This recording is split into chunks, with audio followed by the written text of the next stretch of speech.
आपल्या सोबत आजची सकाळ मराठ्यांसाठी आनंद घेऊन आले. बूम खाली खाली खाली करा, खाली करा. हे खरं आहे की हे झालेला सगळा विजय माझ्या मराठा समाजाचा आहे. अध्यादेश निघणं हा साधी सोपी गोष्ट नव्हती आमच्या मराठा समाजासाठी. दुसऱ्यासाठी काही होईल, परंतु आमच्यासाठी संघर्ष करावा लागतो. माझ्या बापजाद्या मराठ्यांनी सगळ्या मायबापांनी ताकद पुरवली आणि मराठा मुंबईकडे निघाला. तसं अध्यादेश सोयऱ्यांचा सुद्धा निघाला. आणि हे खरं आहे की हा विजय झालेला सगळा मराठा समाजाचा माझा नाही. मी हे सगळं मराठा समाजाला याचा श्रेय देतोय. याच्यामध्ये केसेस मागे घेण्याबाबतचाही आदेश मुख्यमंत्र्यांनी दिलेत. यामध्ये सगळे सोयऱ्यांचाही अध्यादेश निघाला आहे. याच्यामध्ये बरेच समिती पुन्हा काम करणार आहे. मराठवाड्यातलं गॅजेट पण घेतलं आहे. बॉम्बे गव्हर्नमेंटचं गॅजेट पण घेतलं आहे. त्याच्यानंतर सातारा संस्थांचंही घेतलं आहे. असे भरपूर असे 7-8 जवळपास सगळे शासन निर्णय त्यांनी केलेत.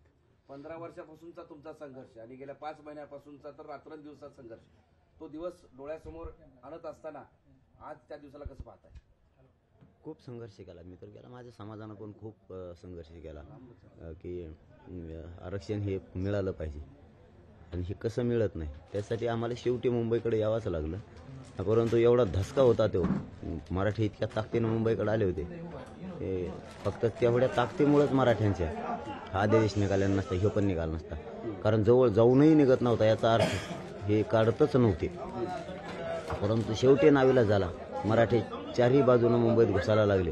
त्यांना वाटलं 26ला येते, पण त्याच्यानंतरही लोकांच्या गाड्या निघायला लागल्या. त्यांना लक्षात आलं मराठी आता घरी थांबत नाही. आनंद कसा व्यक्त करणार? दिवाळी साजरी करायची का समाजाने आता कुणाच्या हस्ते जीआर घेणार आहात आणि त्यात काय काय आहे हे थोडंसं सांगा. कुणाच्या हस्ते जीआर घेणार आहात? मुख्यमंत्री साहेबांच्या हस्ते ते प्रमाणपत्र आपलं जीआर घेणार आहेत. अध्यादेश घेणार आहेत आम्ही तो. आणि तो आनंद उत्सव मराठा समाज आता खूप दिवसांनी मिळालाय. तो करणारच आहे. करा म्हणायचे सांगायची आता गरजच नाही. खूप दिवसानंतर हे झालंय.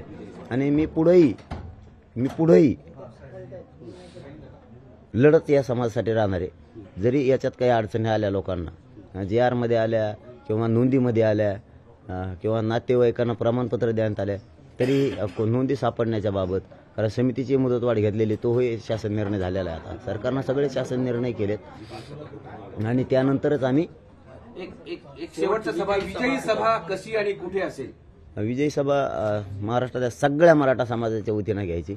म्हणून थोडं अंतरवालीकडे गेल्यावर मी इथूनच डिक्लेअर करणार होतो, परंतु कुठे घ्यायची याबाबत एखादी बैठक घेऊन अंतरवाली गेल्याच्या नंतर एक समाजाची बैठक घेऊन डिक्लेअर करू. आंदोलन संपतंय का स्थगित करताय एवढं स्पष्ट करा. स्थगित करूयात.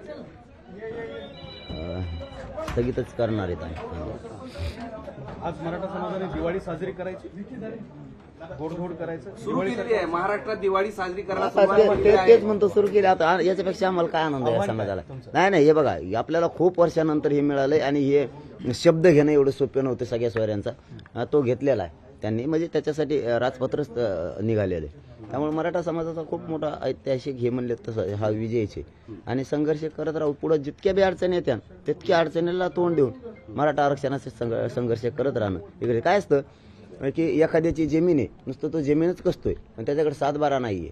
किमान हा आमच्याकडे 7-12 तरी, याच्यापेक्षा काय मोठा कायदा असतो? याच्यापेक्षा काय मोठा आहे? जसा जमिनीचा 7-12 आहे तशी जमीन तुमची पक्की आहे, तसा सगळ्या सोयऱ्यांचा अध्यादेश हो तुमचा आता कायमचा पक्का आहे. ही 7-12 म्हणते त्याला आपल्या भाषेत. शेतीचा 7-12च मराठ्यांना मिळालेला आहे. त्याच्यातल्या मध्ये अडी अडचणी आल्या ते सोडवायला आपण सज्ज समर्थ. जो फायदा आहे तो इतर समाजाला देखील होणार आहे का आणि तो कसा फायदा होणार आहे इतर समाजाला देखील, मराठा समाज? कारण आम्ही त्यांच्यासारखं जातीवाद करतच नाहीत आणि करणार सुद्धा नाहीत. ज्यावेळेस आमच्या पुढे तो प्रश्न आला की आता हे मराठ्यांच्या सगळ्या सोयऱ्यांना द्यायचं, तर त्यावेळेस त्यांना सुद्धा काय, तर त्यांना सुद्धा त्याच्यामध्ये घेतलं. त्यांचे सुद्धा आता सगळे सोयरे त्याच्यात येणार आहे. त्यांचे सुद्धा आम्ही जातीवादी नाहीत हे आम्ही पुन्हा एकदा सिद्ध करून दिलं. तुम्ही आमच्या विरोधात कार्यक्रम घेताय, तुम्ही जातीवादी, हे पुन्हा सिद्ध झालं. धन्यवाद. लोकशाही मराठी ऐका, पहा, जागरूक रहा.